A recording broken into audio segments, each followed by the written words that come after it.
Anyone who has endured the last 2 years will be familiar with the ability of viruses to stick around and spread. But strains of herpes, the virus that causes cold sores and other nasty symptoms, could have become widespread thousands of years ago due to Bronze Age migrations. In particular, this is likely to have been as a result of the hitherto rare practice of kissing that arrived with them.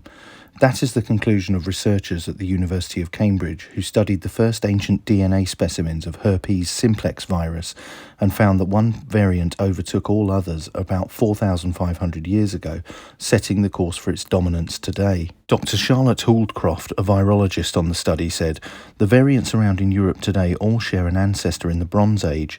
There were variants around before that, but those have been replaced, probably because of human behaviour." Writing in the journal Science Advances, the team described how they screened ancient DNA recovered from about 3,000 archaeological sites and found only 4 individuals from the UK, the Netherlands and Russia who had herpes infections.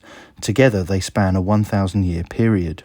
The oldest individual was an Iron Age man excavated from a burial site in the Ural Mountains, dating to about 1,500 years old. 2 others were buried in the Cambridge area, a woman in her 30s or 40s at an Anglo-Saxon cemetery at Eddicks Hill, and a man in his late teens or early 20s at St John's Hospital.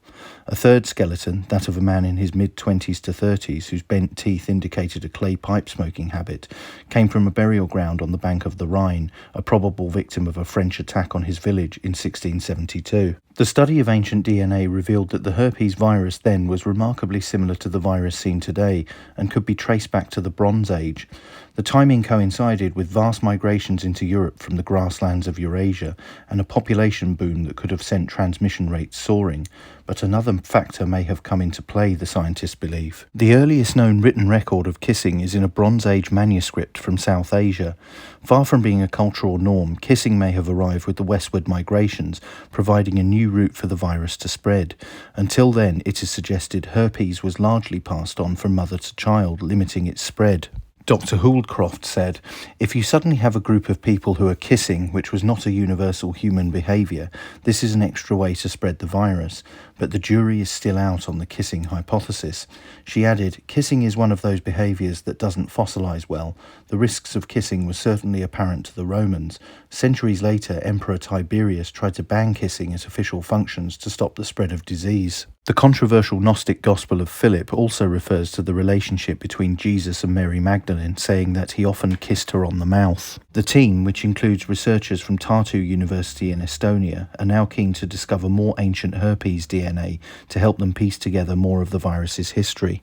When herpes coincides with other illnesses, it can occasionally be fatal, and clues as to why that is may lie in the virus's genetic story. Dr. Christina Scheib, a co-author of the study at Cambridge, is hoping to go even further back to pre-human instances of the virus.